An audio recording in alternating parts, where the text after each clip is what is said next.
ඔයා දන්නවද දෙවන ලෝක යුද්ධයේදී වාර්තාගත විනාශයක් සිදු කරපු ඇමරිකානු සබ්මැරීනය ගැන? එහෙනම් අද අපි කතා කරමු ඇමරිකානු නාවික ඉතිහාසයේ අභීතම හා විශිෂ්ටතම සබ්මැරීනය ගැන. ඒ තමයි USS ටැන්ක් සබ්මැරීනය. USS ටැන්ක් කියන්නේ බාවෝ ක්ලාස් සබ්මැරීනය.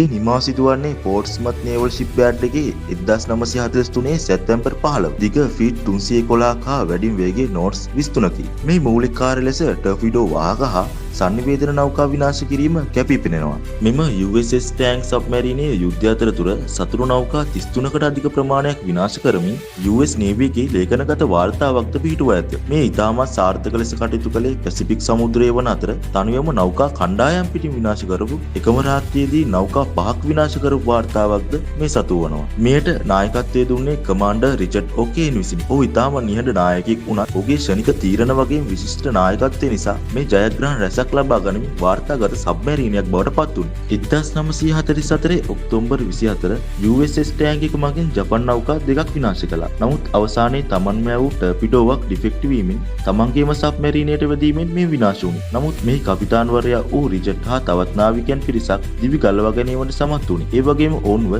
ජපන් බන්ධනාගාරවලට ගෙන යන ලදී. කමාන්ඩර් රිචඩ් ඔකේන්ට පසුව මෙඩල් ඔෆ් ඔනර් පදක්කම පිරිනමන අතර ටැන්ක් සබ්මැරීනය ප්‍රෙසිඩෙන්ෂල් යුනිට් සයිටේෂන් වැනි ගෞරව බොහොමයක් ලබා ඇත. අදටත් US Navy ඉතිහාසයේ බලවත් මහා කැපී පෙනෙන සබ්මැරීනයේ කතාව මෙයයි.